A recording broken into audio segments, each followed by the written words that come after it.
జనాన్ని నమ్మించి నట్టేట ముంచిన చంద్రబాబు ప్రభుత్వం ఆయన ఎప్పటిలాగే ఎన్నికల్లో హామీలు ఇవ్వటం, ఆ తర్వాత అధికారంలోకి వచ్చిన తర్వాత ప్రజల్ని ఎలా మోసం చేస్తాడో ఈ బడ్జెట్ లో మీరు చూస్తే ఆయన తన ఇచ్చిన హామీల్ని ఎలా గాలికి వదిలేశాడో స్పష్టంగా అర్థమవుతుంది. ముఖ్యంగా మహిళలకి ఇంట్లో ఎంతమంది ఉంటే అంతమందికి 1500 ఇస్తాం, నీకు 1500 నీకు 1500 అని గొప్పగా ప్రచారం చేసుకున్నారు. కానీ ఈరోజు బడ్జెట్ లో చూస్తే ఆ హామీకి ఎక్కడా కూడా ప్లేసే లేదనేది మనకు కళ్ళారా కనిపిస్తుంది. అంతేకాకుండా ముఖ్యంగా నిరుద్యోగులకి ఉద్యోగ అవకాశం ఇస్తాము లేదా నిరుద్యోగ భృతి ఇస్తామని ఈరోజు నిరుద్యోగుల్ని ఏ విధంగా పంగనామాలు పెట్టారో మనం కళ్ళారా చూస్తున్నాం. అండ్ ఈరోజు మీరు చూస్తే ఉచిత బస్సు ప్రయాణాన్ని అందరికీ కూడా మహిళలకు ఇస్తామని చెప్పి ఆ ఊసే బడ్జెట్ లో లేకపోవడం అనేది దురదృష్టకరం.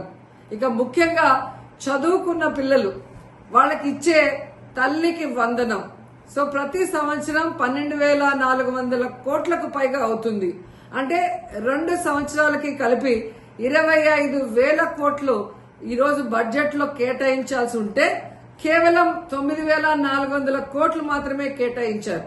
ఎందుకు ఇది చెప్తున్నానంటే లాస్ట్ ఇయర్ కూడా ఇలాగే కేటాయించి ఏ విధంగా తల్లికి వందనం ఇవ్వకుండా మోసం చేశారో మళ్లీ ఇప్పుడు అదే కేటాయించిందే కొంచెమైనా అది మళ్లీ ఇవ్వకుండా మోసం చేయడానికి వీళ్ళు అంకెల గారడి ఎలా చేస్తున్నారో తల్లులు తెలుసుకోవాలని కూడా ఈ సందర్భంగా తెలియజేసుకుంటున్నాను.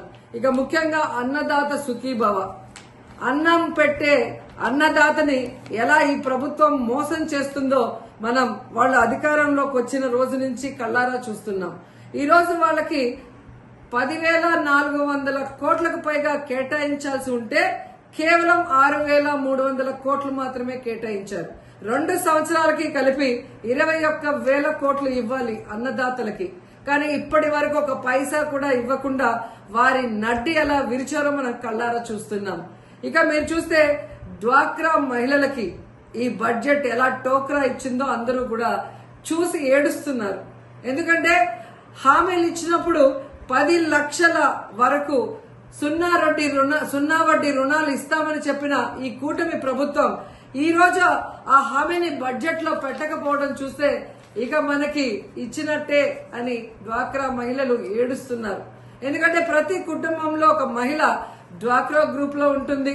తాను పొదుపు చేసుకున్న డబ్బుతో ఈరోజు తన కుటుంబ అవసరాలను తీర్చుకునే వాళ్ళని ఎలా ఈ చంద్రబాబు నాయుడు మోసం చేశాడో ప్రతి ఒక్కరు కూడా గమనిస్తూ వచ్చారు.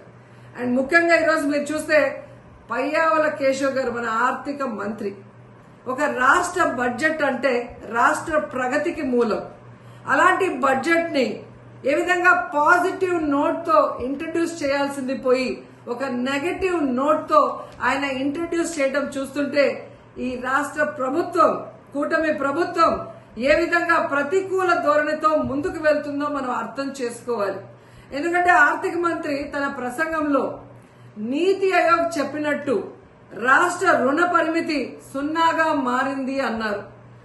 మరి అదే మంత్రి ముగుస్తున్న ఆర్థిక సంవత్సరానికి 1,00,000 కోట్లు అప్పులు చేశాము, ప్రస్తుత ప్రవేశపెట్టిన ఈ బడ్జెట్ అంచనాల మేరకు ఇంకా 75,000 పైచిలుకు కోట్ల రూపాయలని అప్పులు చేయబోతున్నామని ఎలా ధైర్యంగా చెప్పారో ఆయన ఈ రాష్ట్ర ప్రజలకు చెప్పాల్సిన అవసరం ఉందని కూడా ఈ సందర్భంగా తెలియజేసుకుంటున్నాను. ముఖ్యంగా మన రాష్ట్రంని ఈరోజు మీరు చూస్తే హిరోషిమా నాగసాకితో రాష్ట్రాన్ని పోలిస్తే ఎవరైనా పెట్టుబడులు ఈ రాష్ట్రానికి వస్తారా? ఈ రాష్ట్రాన్ని బాగు చేయాలనుకుంటున్నారా, సర్వనాశనం చేయాలనుకుంటున్నారా అనేది ఆయన చెప్పాల్సిన అవసరం ఉంది. ఎందుకంటే ఈరోజు పయ్యావుల కేశవ్ గారు చంద్రబాబు నాయుడు గారిని ఇంప్రెస్ చేయడానికి భజన చేయడానికే సమయం